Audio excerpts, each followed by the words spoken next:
everybody, I'm Jason with Tennessee Mountain Homestead, and today we're installing the winch.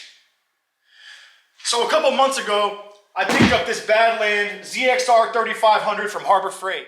So far, we've unboxed it, and it comes with instructions, a fair lead, a mounting plate that I've already bolted to the winch, wiring, a couple of hooks, a clevis, controller, and some cable boots. I want to mount this thing right about here on the tractor. So what I'm going to do is use the plate they sent, and we're going to actually just straight weld it right to the front of the frame and put some gussets. This is what we're going with. So this here is what came with the winch. This is the mounting plate.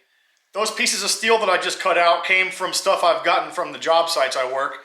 This here happens to be a lifting point for a piece of electrical equipment from the past. I forget which one. This here is a piece of structural steel, and this is the one I cut it off of, but this is how it looked when I got it. So instead of welding this winch support straight to the front of the tractor, I decided to weld it to this piece of 3/8 with these triangular gussets. It's going to be all welded up, and then we're going to use bolts to bolt it to the front of the tractor. That way I can take it off. The welding support is totally welded out. Check this out. So like I said, we got a 3/8 piece of steel we're going to bolt to the front of the tractor. We got these 3/16 gussets, and everything is fully welded out. Burned it in nice and hot with the Hobart Ironman 230 amp welder. And this is what it looks like. This thing is still red hot. Definitely got to hold it with pliers. We got the winch mocked up. Check it out. Super strong, and we're going with 6 grade 8 bolts through this bulkhead on the frame here. And this is a good spot for a D-ring. Next thing we're going to do is get this thing back off the tractor. We're going to paint that part that we just made, and then we're going to start on the wiring. Alright guys, so we're back in the paint booth, and we're spraying this thing flat black to match the frame. And we're going to, not worry about all the little imperfections, because remember, boys and girls, a little bit of flat black makes it all go away.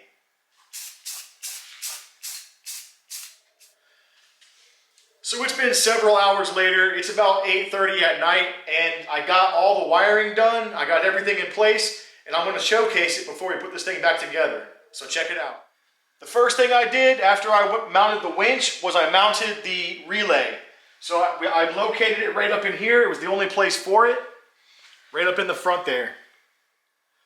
The next thing we did was mount the controls. And as you can see, I've got the onboard in-out button right here on the steering column, and it's hose clamped to the column. It also comes with this remote control, and it plugs in right here on the side of the tractor. Now normally it's not plugged in unless you want to use it, so you'd have to carry this with you in a box or a backpack or something. So this thing comes with a pretty large circuit breaker, which I tucked down under the battery tray. As you can see, there it is. It says circuit breaker right on it. And it's down in there, and it's hooked up to the switched side of my battery switch. So when I turn the battery key on, the winch has power. Once the battery switch is on, there is power available at the winch relay. However, I do have the ignition wire wired to the accessory on the ignition key. So you have to turn the battery switch on and the ignition key to make the winch operate. Now that we've shown how this thing's wired, we're going to go ahead and put everything back together, and then we'll catch you in the morning. So it's the next day. We got this thing all put together last night, and today we're going to do some testing. Let's just say your buddy was driving through the creek in his tractor and something broke, and now it's stuck in the creek. Let's also say that this winch and this tractor was the only way to get it out.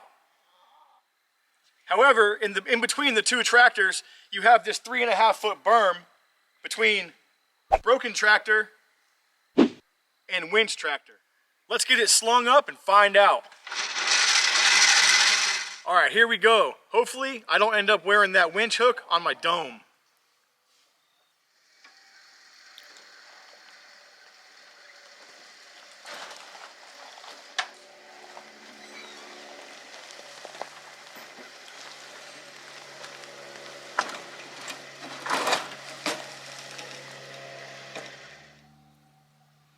Test number 1 concluded. It actually pulled this thing right out of the creek. It did start to pull my tractor forward even with the brakes on, but that's because the front of this thing was going straight into the side of the creek bank, and so Ethan just picked up on it a little bit, and then you saw it pull it right up and over that berm.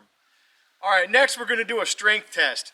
Now, we have the 214 slung to the van as an anchor point because it's probably not heavy enough to try this, but then we have the winch connected to the 4,000-pound Kubota L3301 with the backhoe. Now let's go ahead, we got it all rigged up, let's see what happens.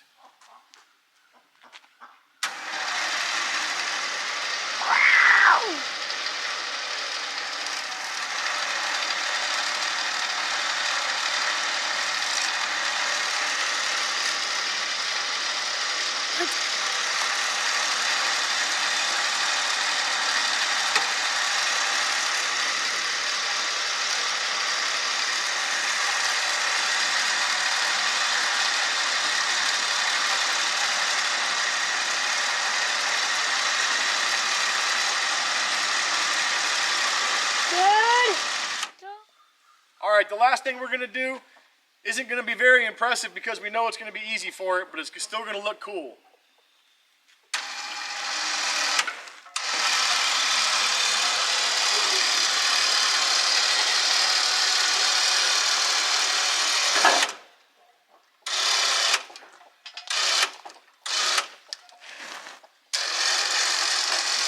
All right, we got gas spilling out the tank, so we're going to let it back down.